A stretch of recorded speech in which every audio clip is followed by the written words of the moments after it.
The Constitution says, no person shall be deprived of life, liberty, or property without due process of law, nor shall any person be denied the protection of the law. The question of sufficiency on the complaint form may again be brought before the Senate by way of proper motion, and the Senate may deny the motion or dismiss the complaint depending on the merits of the motion raised. After the Senate shall have acted in due course, each disposition of the case may be elevated to this court pursuant to its judicial power. Submitted, Your Honor. Thank you very much for the opportunity. Thank you, Counsel. Thank you. Thank you, Your Honor. We will take note of your argument. Now the Chair will make a ruling.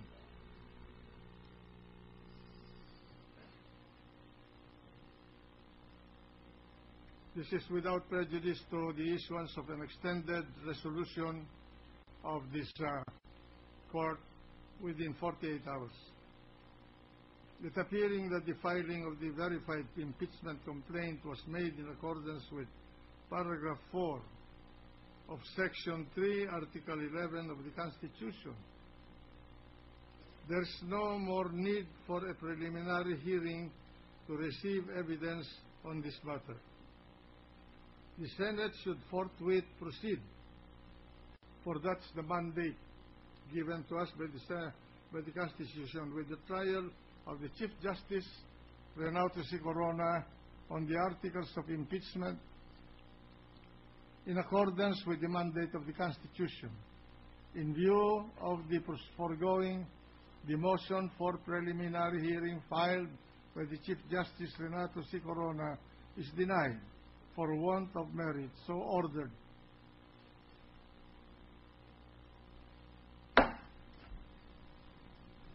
Just the floor, Leader. Mr. President, may I now ask that the parties be directed to present their opening statements. Is there any objection? There being none, the motion is approved.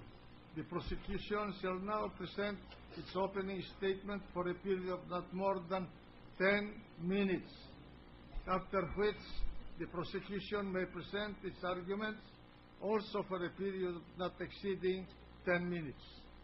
Proceed. Mr. Senate President, ladies and gentlemen of the Senate, good afternoon to all of you. Kindly identify your sir. My name is Niel Tupas Jr. of Iloilo. As public servants, we took an oath to uphold the people's will at all times. All who hold positions in the government of a republic are accountable for their actions. For the power of the sovereign Filipino people is a power that is higher than the executive, the legislative, or even the judiciary. And therefore, no matter how high and mighty one's position may be, no one can ever be beyond public accountability.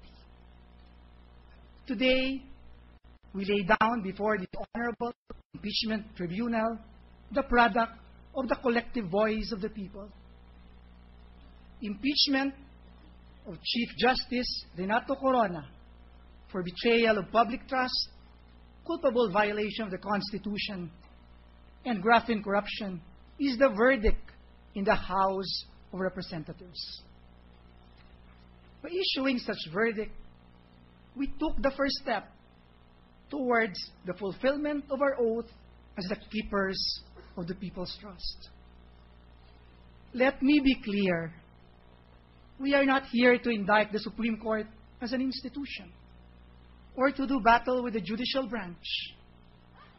We are here to search for the truth so as to restore the strength and independence of the judiciary.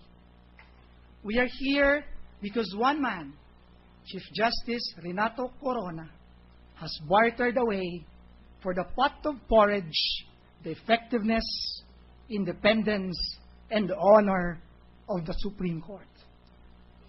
Mr. Senate President, Your Honors, one very important question before this honorable tribunal is by what standards should Renato Corona be judged?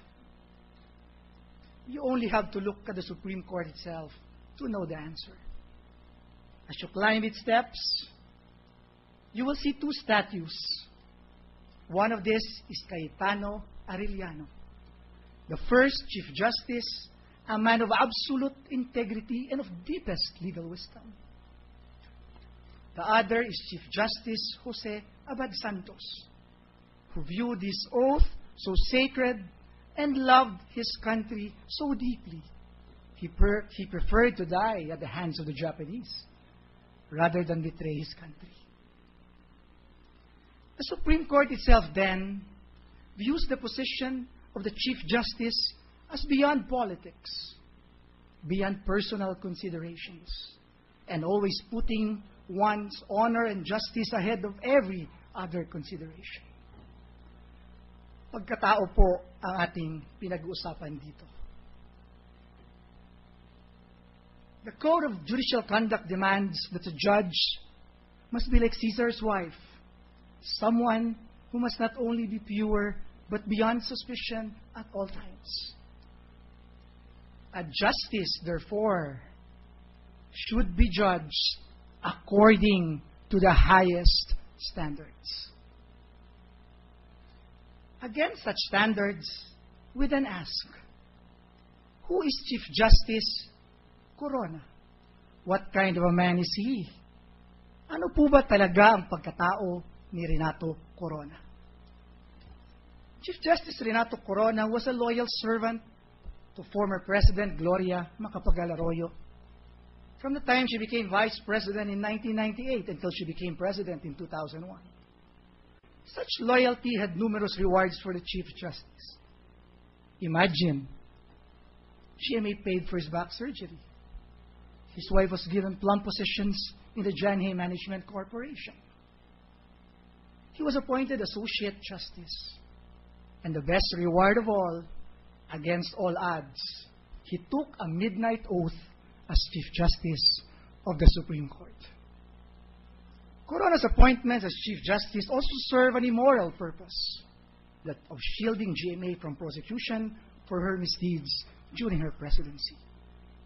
The prosecution will show how Chief Justice Corona became the crowning glory of the cast of accomplices of the former president, and how he protected GMA's interests in exchange for the position of prestige and power. This is at the heart of Article 1. This unholy alliance between the Chief Justice and GMA and Corona's deep indebtedness to the former president culminated in the issuance of the temporary restraining order to enable GMA and her husband to leave the country and escape accountability. This is Article 7, Corona's biggest favor yet to his benefactor. And in Article 4, we will show how the Chief Justice intervened in the impeachment against former Ombudsman Gutierrez, also to protect GMA's interests. In Articles 3 and 5, we will show the lack of moral fitness of the Chief Justice when he committed acts of impropriety involving parties with pending cases in the Supreme Court. His mockery of the disciplinary institutions of the Supreme Court in the plagiarism case of an associate justice will be proven in Article 6. And in Article 8, we will show how he failed to account for the Judiciary Development Fund and the special allowances for the judiciary funds which are managed by the Chief Justice. Malinaw po, kung gusto natin ng hustisya, hindi na dapat natin ipagkatiwala kay Chief Justice Corona ang pinakamataas na pwesto sa hudikatura. And finally, we come to Article 2, where the prosecution will prove that the Chief Justice amassed ill-gotten wealth after he was appointed to the Supreme Court in 2002. To give you an idea of this article, let me present to you some of the prized pieces of the Corona Crown Jewels. Spanish Bay, Bonifacio Ridge, acquired October 2005. Purchase price, $9,159,940. McKinley Hill, Fort Bonifacio, acquired October 21, 2008. Purchase price, $6,196,575.